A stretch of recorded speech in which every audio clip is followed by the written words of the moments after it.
The storm arrived 2 nights after the killing, not as a gradual shift, but as a wall of moving white that erased horizon and depth in a matter of hours. And Caleb Mercer felt the pressure of it long before the first heavy gust struck his cabin walls.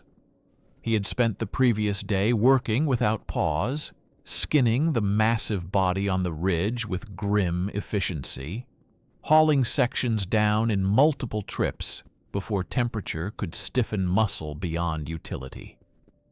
The pelt alone had required near exhaustion to maneuver, its weight a brutal reminder of what he had ended. He had left the carcass remains beyond the slope, knowing scavengers would finish what bullets began. Yet even as he secured the hide within a reinforced storage shed beside the cabin, he sensed no relief, only a tightening awareness that the forest had not returned to silence, but shifted into something heavier. When the first blast of wind tore across the clearing that evening, it carried snow dense enough to sting exposed skin like sand, and within minutes visibility shrank to nothing beyond the immediate glow of his lantern. He secured shutters, reinforced the door bar, and fed extra wood into the stove until heat pulsed through the small interior. Outside, the world dissolved into a relentless roar of wind and ice. Hours passed beneath the storm's assault, walls groaning under pressure, snow piling against the structure in thick drifts. Caleb remained seated at the table with rifle within reach, not because he expected the fallen bear to rise, but because instinct no longer separated weather from threat. Near midnight, a sound reached him through the howl of wind, faint but distinct, a hollow scrape along the outer shed where the pelt lay stored. He froze, listening.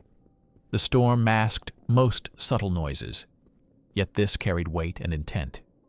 He moved toward the rear window, lifting the covering just enough to peer into white chaos. At first he saw nothing but swirling snow illuminated by lantern spill. Then, through shifting gusts, he caught movement near the shed door. A smaller dark form struggling against wind, pressing forward with determination. Not the massive adult he had killed, but one of the yearlings. Fur thinner, frame leaner, yet large enough to command presence. It clawed at the wooden planks, scent of the pelt likely cutting through storm-like signal. Caleb felt a tightening in his chest he refused to define. He stepped back from the window and reached for his rifle, weighing options. Firing through storm would risk poor visibility and wasted rounds, yet allowing the animal to damage the shed threatened loss of valuable hide. The scraping intensified, claws tearing at wood with frantic rhythm. Caleb swung open the rear door abruptly, stepping into blinding snow with rifle raised. The yearling recoiled at the sudden appearance, retreating several strides before stopping near the edge of the clearing. Even through gusts, he could see its eyes fixed not on him, but on the shed. The storm whipped between them, erasing clean lines of sight. Caleb advanced 2 steps, leveling the rifle. The yearling lowered its head slightly, muscles taut, yet uncertain. It was not the same presence as the adult. Its movements carried less calculation, more raw impulse. Wind howled louder, pushing snow in thick sheets that blurred outlines. For a brief instant, he saw the animal glance toward the tree line as though expecting something larger to emerge. Nothing did. The adult was gone. Only storm and memory remained. Caleb tightened his grip, aligning the sight along the younger bear's chest. Distance was shorter than he preferred under such conditions.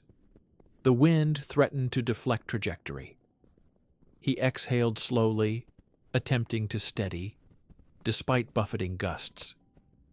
The yearling took a hesitant step backward, rather than charging, torn between instinct to flee and pull of scent. Another gust slammed into both of them, driving snow across his face and obscuring vision entirely. In that whiteout second, the bear vanished from clear view. Caleb held his aim steady through instinct rather than sight. When the gust thinned, he saw only churned snow marking rapid retreat toward trees. He lowered the rifle gradually, breath visible in harsh bursts. The shed door bore fresh claw marks, but remained intact. He retreated inside, securing the door again as storm escalated further, rattling the structure with sustained fury. As he stood there in dim lamplight, listening to wind pound against timber, he understood that killing the adult had not erased the line he had crossed. It had fractured it. The younger bear had come not merely for food, but for something tied to scent and memory. Outside, somewhere beyond the clearing, the yearling fought through blinding white toward deeper forest, alone now in a world that had shifted violently. The storm swallowed tracks almost as quickly as they formed, burying evidence beneath fresh drifts. And by dawn, the clearing would appear untouched, as though no confrontation had ever taken place. Yet inside the cabin, beside the stored pelt of the fallen giant, Caleb remained awake long after midnight, aware that this winter had not quieted the contest, but transformed it into something less predictable. The storm did not feel like closure. It felt like a beginning. By morning, the storm had buried the clearing under a seamless expanse of white that disguised every mark of the night before, smoothing claw gouges along the shed and swallowing the churned retreat tracks as though they had never existed. And Caleb stepped outside into air so sharp and clean it felt almost surgical, scanning the perimeter with narrowed eyes. The shed door held, though fresh splinters along the wood testified to the force applied, and he brushed snow from the hinges before opening it to confirm the pelt remained secured where he had lashed it tight. The hide of the fallen giant hung heavy and dark against the interior wall, thick fur absorbing cold light in a way that seemed to dull sound itself. Caleb studied it for a long moment, then closed the shed again with deliberate care. The yearling's visit had not been random. Scent alone did not drive animals into open ground during a blizzard, unless compulsion outweighed caution. He moved beyond the clearing, widening his sweep farther than usual, and within 50 yards found what the storm had failed to erase completely: a faint depression beneath drift where weight had pressed hard enough to survive burial. He knelt and uncovered the impression carefully, revealing the smaller track partially filled with powder. The stride spacing told him the animal had approached fast, but hesitated near the shed before circling back toward trees. It had not tested the cabin walls, had not attempted to flank. It had focused on the pelt. Caleb rose slowly, gaze drifting toward the distant ridge where the adult had fallen. Scavengers would already be stripping what remained there, and scent would spread wider each hour. Yet the younger bear had chosen the cabin instead. He returned inside and adjusted his plans with clinical detachment. The pelt could no longer remain here. It was a beacon. He wrapped it tighter in heavy canvas and dragged it into the main cabin where scent would be masked by smoke and human presence.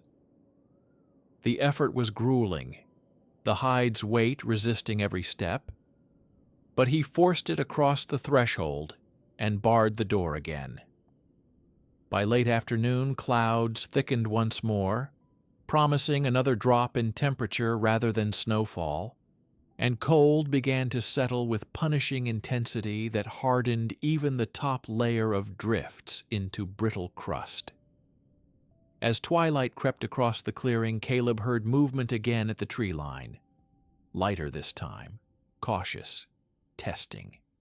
He extinguished interior light and moved silently toward the window. Through dim blue dusk, he saw the yearling standing at the boundary, shoulders lower than the fallen adults, yet already formidable, its posture uncertain. It did not approach the shed now that scent had shifted. Instead, it paced along the edge of the clearing in uneven arcs, occasionally stopping to sniff air toward the cabin itself. Caleb felt tension coil along his spine. The animal had adjusted within a single night. It understood the source of scent had moved. He lifted the rifle slowly, but did not open the door. Shooting from inside risked shattering glass and sacrificing insulation in plunging cold. He waited, watching.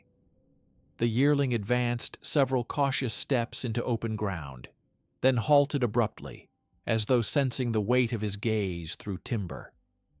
Wind remained minimal, carrying only faint currents between them. For a long minute, they regarded one another across snow. Then the yearling released a short, sharp huff. Nothing like the adult's rumble, more a fractured echo, and turned its head briefly toward the ridge before facing him again. Caleb's grip tightened. The bear was not charging, not threatening. It was searching. He considered ending it then, eliminating continuation before it matured fully. Yet distance and angle were imperfect. He held. The yearling circled once more, slower now, before retreating partially into trees, yet not disappearing entirely. It lingered in shadow as darkness deepened, a shape barely distinguishable from trunks. Hours passed, and still he sensed presence beyond sight. When night fully claimed the clearing, he lit only the stove, letting the rest of the cabin remain dark. Sometime near midnight, a heavy thud struck the outer wall, not the full-bodied impact of the adult, but forceful enough to jar utensils from hooks. Caleb rose instantly. Another hit followed, lower and closer to the door. This time he moved to the threshold and flung it open, with rifle leveled. The yearling stood mere yards away, breath steaming violently and cold, eyes bright and unsteady. It did not retreat immediately. Instead, it swiped once at the doorframe, claws gouging wood as though testing strength. Caleb stepped forward and fired a shot into the ground inches before its forepaws. Snow exploded upward. The bear recoiled sharply, backing several strides before stopping again. Wind carried the echo outward. They faced each other under thin starlight, tension vibrating in brittle air. Caleb adjusted aim toward center mass. The yearling's muscles tensed, but its gaze flickered, not with calculated dominance like the adult's, but with confusion sharpened by loss. For a fleeting second he saw in its posture the same line of defense the adult had taken on the ridge, though without equal steadiness. He exhaled slowly and held aim. The bear stepped back one final time, then turned abruptly and ran toward trees, crashing through brush without the controlled silence of its predecessor. Caleb did not pursue. He lowered the rifle gradually and closed the door. Inside, the pelt lay coiled against the far wall, heavy and inert.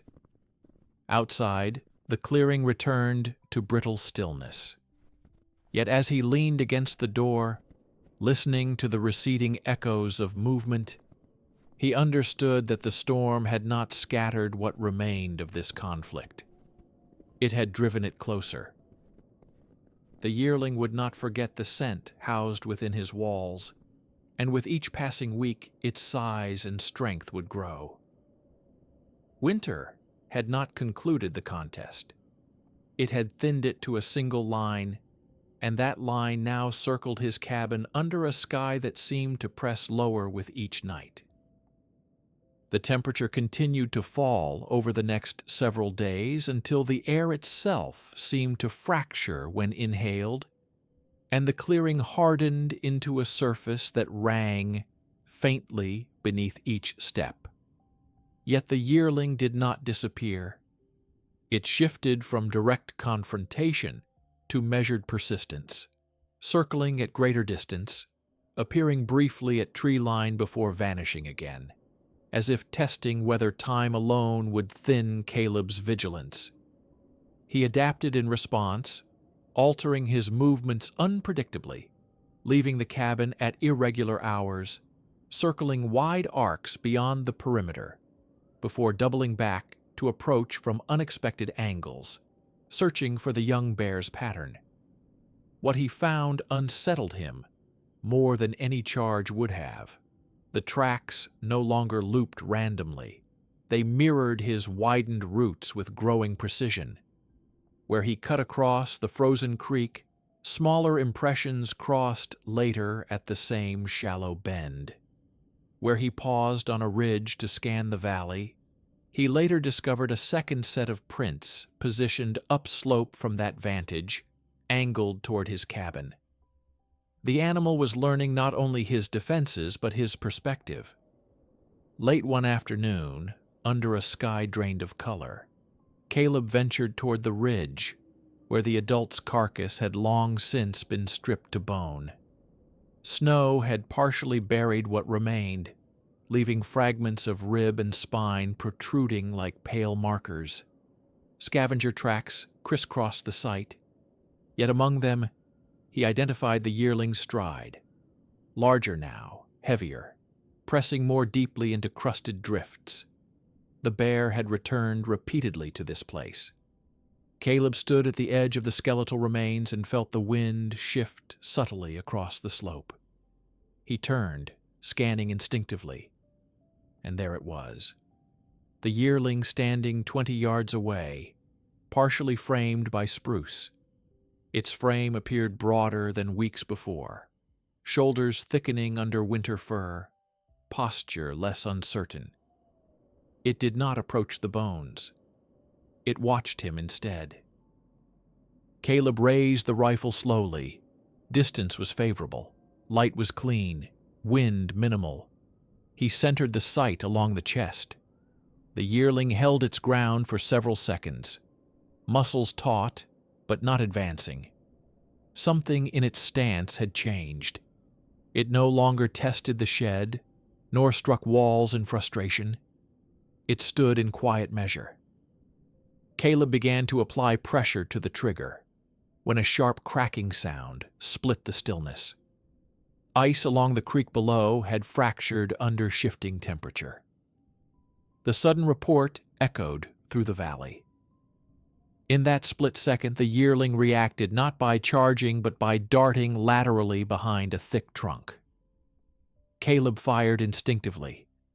The bullet struck bark, splintering wood.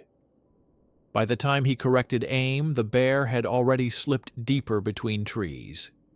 He lowered the rifle slowly, irritation mixing with the faintest flicker of recognition. Reflexes were sharpening. Not just fear-driven flight, but calculated use of distraction and terrain. As twilight bled across the ridge, he followed cautiously, tracking the yearling's retreat. Prints led downslope toward the creek's frozen bend, where reeds protruded through crusted snow.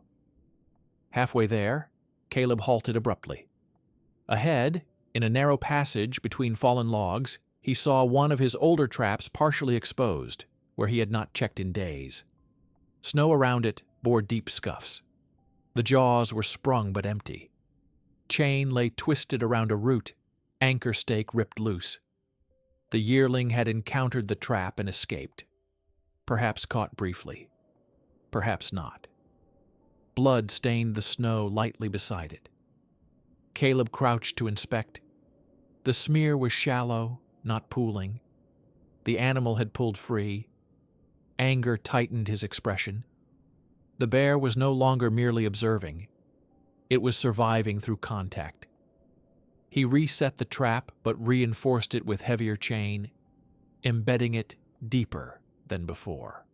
Darkness settled fully as he finished, and the forest took on that layered silence which amplified even faint movement. A soft crunch sounded to his left. He pivoted sharply. The yearling stood again at edge of visibility, closer now than before, one foreleg favoring weight slightly, but not enough to slow posture. Caleb saw the thin line of blood along that limb where steel had grazed flesh.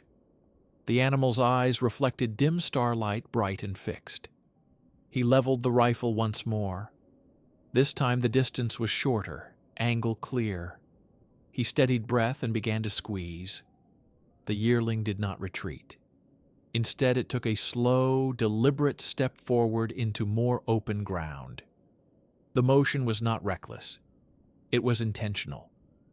Caleb felt a cold line of tension settle along his spine. The bear had learned to approach without charging, to reduce space incrementally. He tightened pressure further. The yearling shifted weight abruptly and lunged, not toward him directly, but toward the trap he had just reset.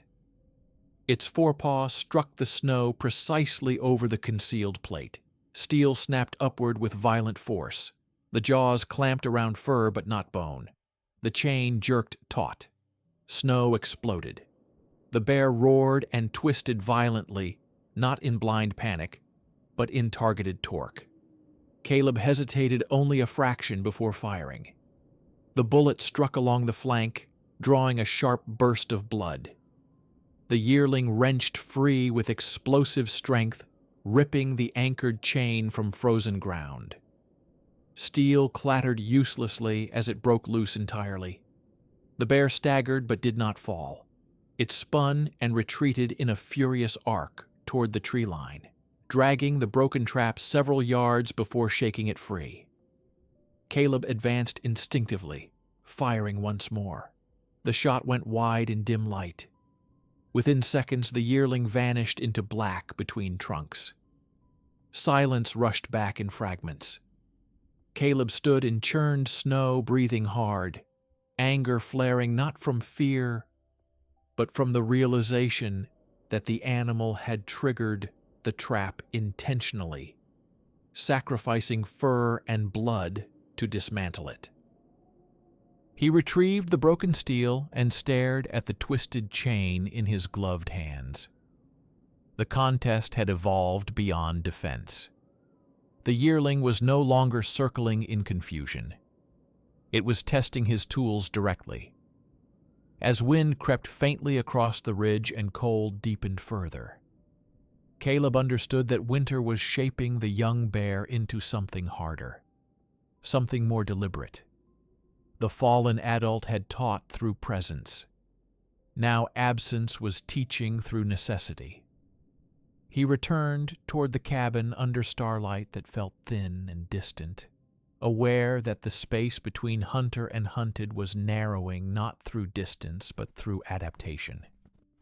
Somewhere in the dark, beyond the reach of his vision, the yearling moved, despite pain, steel scent and gunpowder burning in its nostrils, learning once more that survival required endurance, measured not in single confrontations, but in persistence across nights that refused to soften.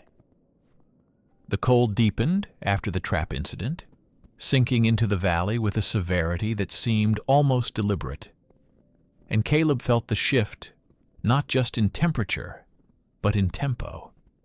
The yearling no longer circled nightly, nor struck at walls in raw frustration. Instead, it vanished for nearly a week, leaving no fresh tracks within immediate perimeter, no broken branches, no shadow at tree line. The absence unsettled him more than presence ever had. He widened patrols farther than before, moving across Frozen Creek and up the ridge where bones of the fallen adult lay scattered and half-buried. Yet even there, he found only old impressions hardened into ice.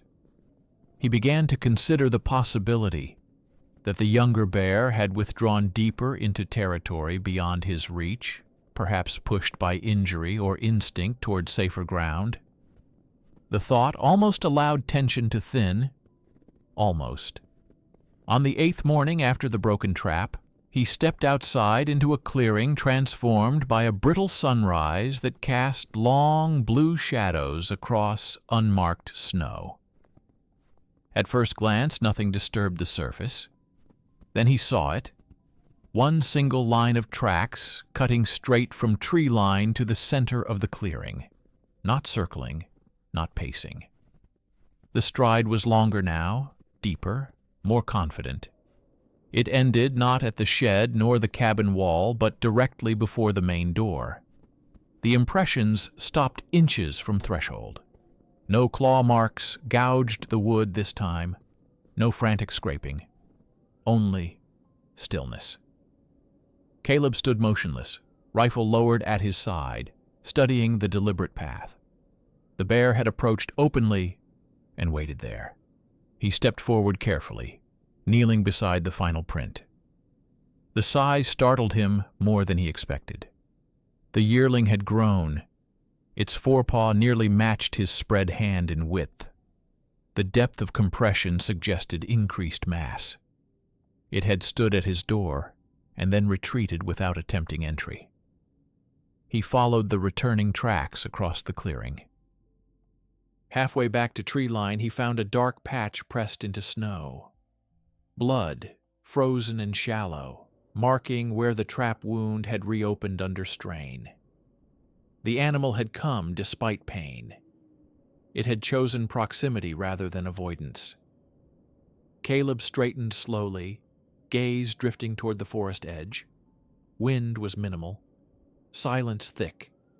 He felt the weight of intent behind that single straight line of prints. Not challenge, not blind aggression, presence. As dusk approached, he prepared differently than before. No more reactive defense. He cleared snow from a narrow corridor leading from the cabin door to the outer edge of the clearing, leaving a hard-packed path that would expose any movement across it. He removed several remaining traps entirely, eliminating tools the bear had already learned to dismantle. Instead, he positioned himself within the cabin, with the heavy rifle resting against his shoulder, before night had fully settled. Hours passed beneath a sky stripped of cloud, stars cut sharply against black. Frost crept across the inside of window edges. Near midnight he heard it, a steady compression of snow along the path he had cleared. Not circling, not hesitant, direct. Caleb did not extinguish the lamp this time. He stepped to the door and opened it slowly, before the sound reached threshold. The yearling stood at the edge of lantern glow. Larger now, fur thickened, posture steadier. The wound along its foreleg had healed into a darkened patch, no longer bleeding. It did not lunge, it did not roar. It advanced one slow step onto the cleared corridor and stopped. Caleb raised the rifle, the sight aligned naturally along the bear's chest. Distance was close, angle perfect. No wind to distort trajectory. The animal's breath steamed in slow, heavy plumes. Its gaze held his with an intensity that no longer felt confused or scattered. It was focused. The echo of the adult's stance on the ridge returned unbidden. Caleb tightened his grip. This was the cleanest opportunity he had been given. The bear took another step forward, reducing the gap further. Claws scraped faintly against packed snow. Caleb steadied his breathing and began to squeeze. The yearling shifted weight slightly to the side, not retreating but angling its body just enough to narrow vital exposure. The motion was subtle, practiced. Caleb felt a flicker of recognition. Lessons absorbed. The silence between them thickened. Seconds stretched. He could end it now. One shot, final. Yet something held his finger just short of break. Perhaps calculation of trajectory at near range. Perhaps memory of the adult collapsing. Perhaps awareness that each escalation had only sharpened what remained. The yearling exhaled a low rumble, not as deep as the adult's, but steadier than before. It did not advance further.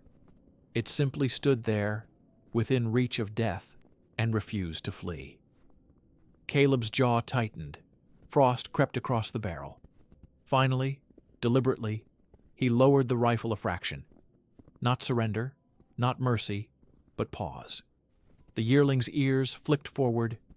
It held position for several long seconds more before stepping backward once, then twice. It turned slowly toward the tree line, never breaking eye contact until shadow swallowed its shape. The clearing fell silent again. Caleb remained standing in the doorway, long after the last sound faded. The contest had shifted beyond simple predator logic. The bear no longer attacked blindly, nor dismantled traps in frantic defiance. It approached openly, tested distance, then withdrew. Winter air bit harder as he closed the door and leaned against it. Outside, beyond the tree line, the yearling paused once more before disappearing into deeper forest. Neither had fired. Neither had charged. Something unspoken had passed between them in that frozen corridor. As wind began to rise faintly again across the valley, Caleb understood with cold clarity that the winter was not ending the conflict. It was tempering it. The yearling was growing into something patient, something deliberate. And patience in Alaska was often more dangerous than fury.